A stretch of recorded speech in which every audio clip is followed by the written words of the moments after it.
Thanks for being here today. I want to begin by recognizing Mayor Battle, City Administrator John Hamilton, and our City Council members that are here.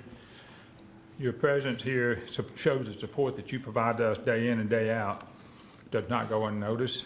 We're able to achieve these things that we're going to talk about. Would not be able to do that without your guidance, your resources, and your commitment to public safety. So we're grateful for your partnership and your dedication to making Huntsville a safe city for everybody.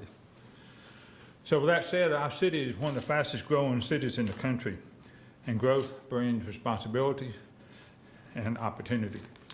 Our responsibility to HPD is very simple, to ensure that public safety keeps up with that growth.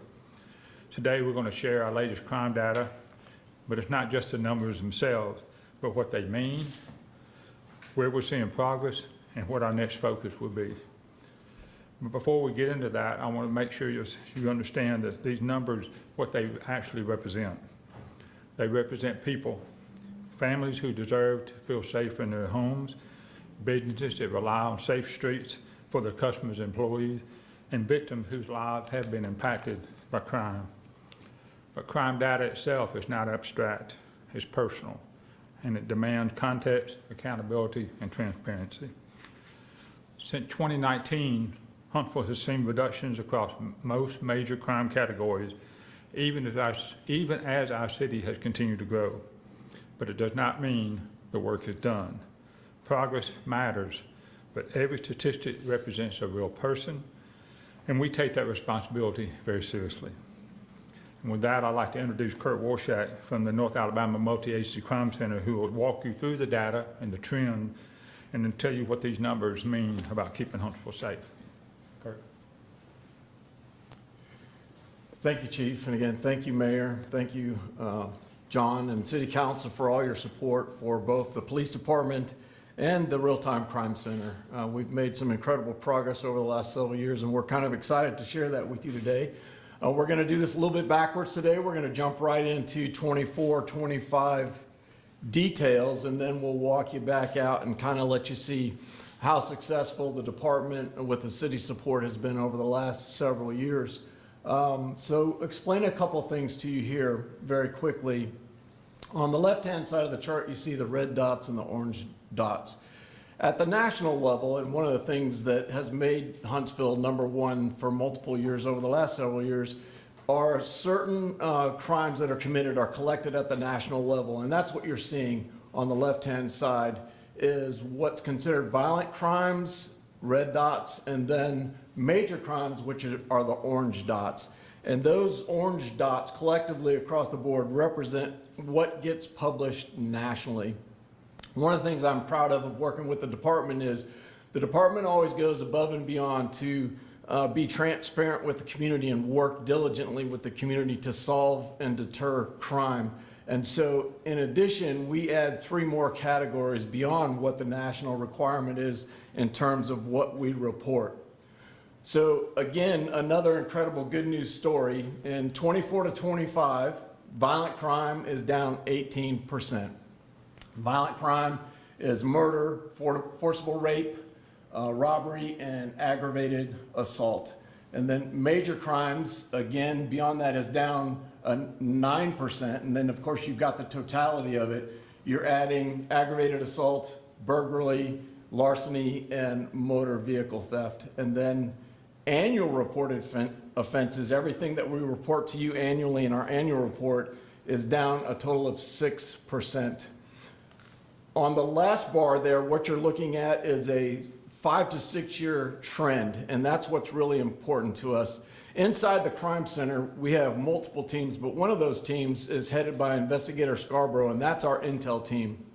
And they work diligently to provide weekly stats for the tactical with analysis. They provide quarterly stats for the strategic efforts of the department, and they also obviously provide all the work that goes into this annual report. And so again, thank you, Joe, for all the work that you and your team do. So trending, what's significant are the no kidding vertical downward arrows. This city, despite a 24% population growth, is trending downward, and that's huge. It's borderline miraculous if you think about all the things that are going on across our country. Some of the successes that we've had specifically this year, you see that aggravated assault, robberies, burglary, and even motor vehicle theft are down somewhere between 20 and 28%, and that's significant for an annual reporting. One of the things I'd like to point out on the motor vehicle theft is we would contribute some of that, at least, into the application of technology. I know there's a lot of concern about license plate readers and the things they do and don't do, and there's a lot of false reporting, I will tell you that. I'd love to talk to you about it if you have questions, but I promise you that license plate readers are the reason that 150 less cars got stolen this year, and I think that's huge for our citizens to understand. So, big picture, and let me start by saying this. I know it's a little bit cliche, but the stars aligned around 2019. And really what happened were a multitude of strategies aligned to deter and reduce crime in the city of Huntsville despite this massive population growth. In the 2015, 16, 17 timeframe, there was, and it was very clear, there was an indication that crime was increasing as the population was growing. And that's just logical, right? As your population grows, it would seem likely that your crime's going to grow. And then there was a little bit of a plateau in the 17, 18, 19 timeframe. And the leadership, the city leadership, of course, working with the police department, the chief of police, and the deputy chiefs, really started focusing on some key factors that caused this to happen. And think about this, 24% population growth, yet major crime in our city has decreased by 33% over the last 6 years. That's incredible. Violent crime has decreased by 50% in the last 6 years. That is an amazing story. Again, while the population is growing by 24%. Key factors. Number one factor is the department has an incredible group of officers, group of leaders who are out there on the street every day interacting with our community. And flip side, a community that's engaged with our officers and the city's leadership, understanding that having a city with low to minimal crime is critical to the city's success and our safety. And so I would obviously give that number one priority. On top of that, again, the collaboration between our citizens and our officers and the city leadership has been a tremendous benefit that maybe other cities don't experience much like we do. The other thing that's very interesting to me, and we've studied this, our intel guys are not just collecting data. They spend hours upon hours doing analysis for us, for the department, for the city's leadership.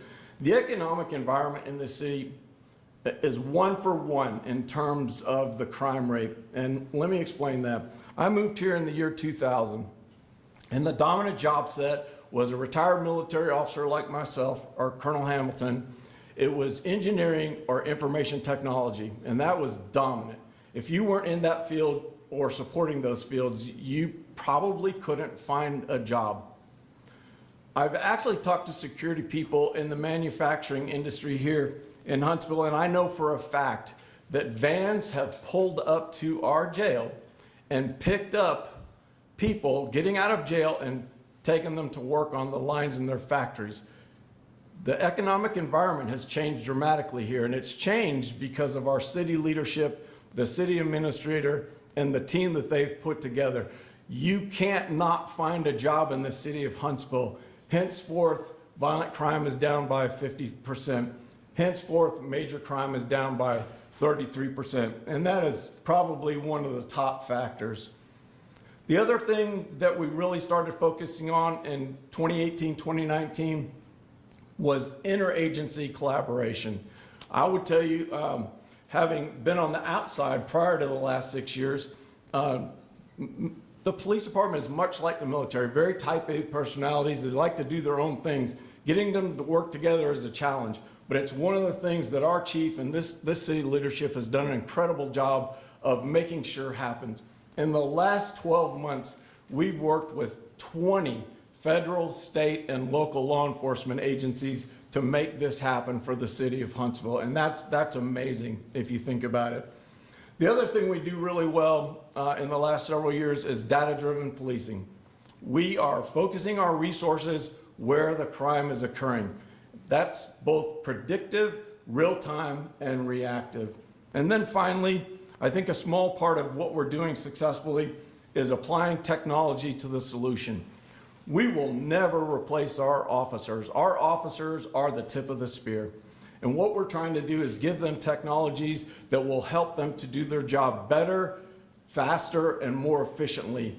And the result is this, and it is absolutely amazing. And again, I would like to thank the mayor and John and the chief for producing what you see before you today. Chief?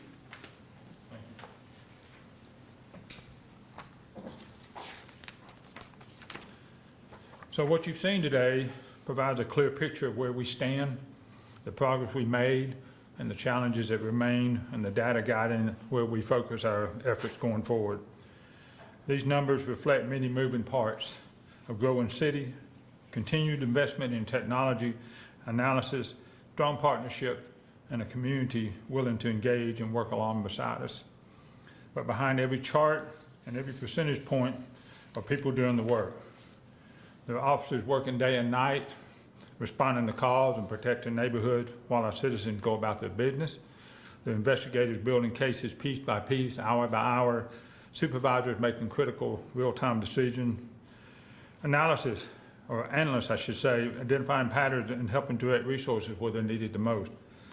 Communication staff answering the calls that initiate every response that we do, and support personnel making sure that this department is running and conducting the mission that we've set forth. Together, these men and women turn their efforts into real results, and the results turn into safer streets. We'll continue to share what we see and adapt and invest where it matters most. And we'll continue to show up day and night in every neighborhood, on every shift, doing the work that keeps the city safe. And before we conclude this, I want you to notice that the command staff is here. Those are the men that make sure these missions are carried out. With the men and women in this department who work for them, it takes everybody in here. And I appreciate the work that you guys do. So this is our commitment, our purpose, and our promise to the people we'll serve. And at that point, we'll take questions if there is any.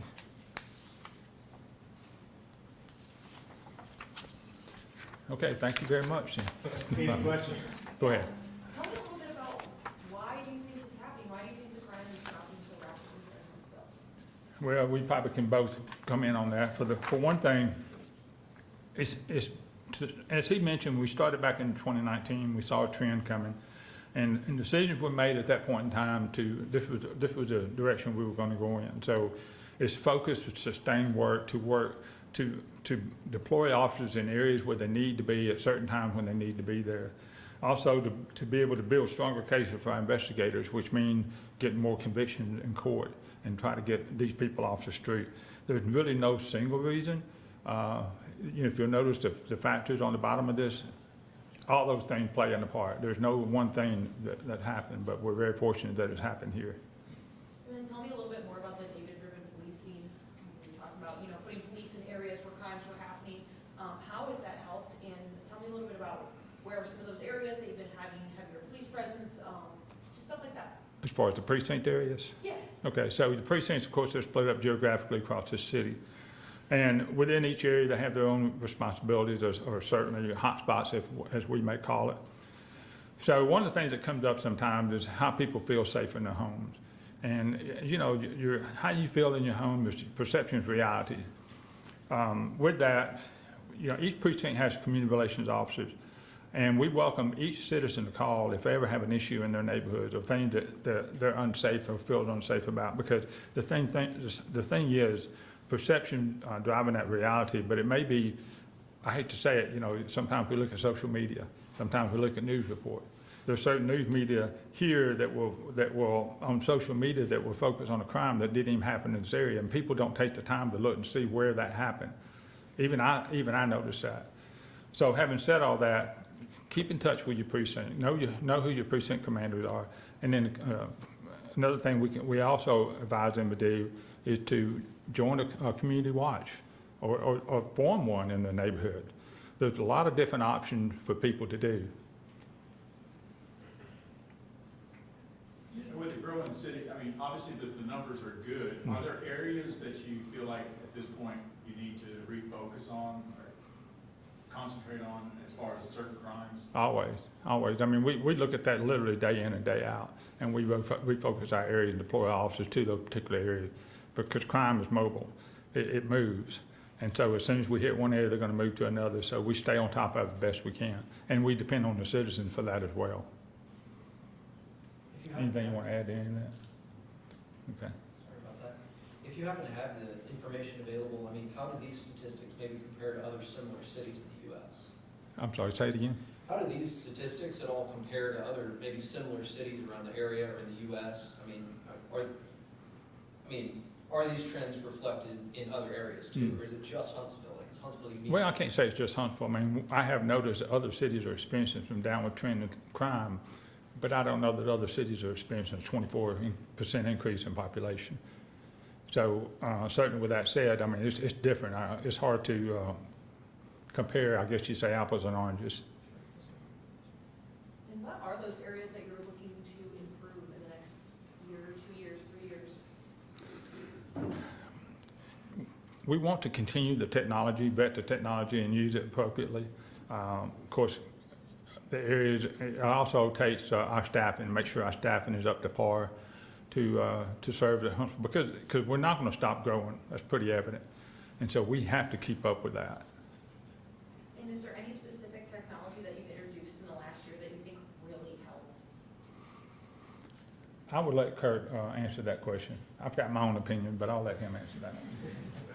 So in the Real-Time Crime Center over the course of 6 years, one of the things that we learned is one of the primary challenges in terms of our ability to respond to the customer, which is our citizens, right? Our job is to protect them and to hopefully deter crime from happening in the first place. It is time. It is the time between that 911 call where someone is desperately screaming for aid and the ability of our officers to respond to that scene. And even if it's just putting eyes on the scene so that you can discern what the resources are that are necessary. So I'm going to tell you what we're really focused on right now, and that is using drones as first responders. We think it has the potential to make a radical improvement to that responsibility. Currently, the average time of response, and we're not finished with the numbers for this year, so I'm just going to tell you what the average is over the last several years, is somewhere between 6 to 9 minutes. That's average. It can be 30 seconds. It can be a little bit longer, but that is the average response time. We've been testing drones as a first responder for about the last 18 to 24 months in a very low profile test, just to make sure that it works, that the community's comfortable with it, they're comfortable with the concept. And I will tell you, we've got response time somewhere down between 3 and 4 minutes. I'm not happy with that. I think with DFR, we can get the response time down to potentially under 2 minutes, which means I have a set of eyes discerning what's going on at that scene very quickly. And then operationally, with inside the crime center, we can assist in directing resources to that particular crime or multiple crimes that happen. Most often, there's more than one happening on any given phone call. And so that would probably be the area that we're truly focused on and that we're going to come to the mayor and city council. It's expensive, but it may very much continue to propel us this direction. And then we were talking about, community engagement. What have you guys heard from the community so far about these crime statistics over the past couple of years? Chief? Would you mind repeating that question? So when we were talking about, community engagement, what have you heard from those living in the community about crime stats over the past couple of years? Are they seeing this in real time? Or are they asking for more? What are the people around the community want? It depends on who you talk to. Because again, that talking about perception, if you, when you watch media reports in the mornings and you hear certain things happen, I've had people come up to me, oh my gosh, what's all these shootings? Well, all the shootings not necessarily Huntsville. And so the perception is that we're having a rash of shootings when we're not. And I think the numbers bear that out. So we try to explain those things. Of course, the councilmen have their own town halls where the same thing's addressed with them. And we push this information out. We have our Citizen Advisory Council, who some of the members are here, and I appreciate your attendance, to do the same thing when they have, matter of fact, there's a town hall tonight, if I'm not mistaken. And we encourage people to come to those because we push these statistics out. And certainly this will be another way. There'll be somebody who'll look at this and say, well, I don't think that's the case. Well, I need that person to call us and say, okay, what's the issue where you live in, and let us address those issues. Callie, Ashley, Maddie, Caleb, Greg, I appreciate it. With everything going on, you see the direction we're going, impressive numbers, we've got to get back to work, so we're going to conclude this conference.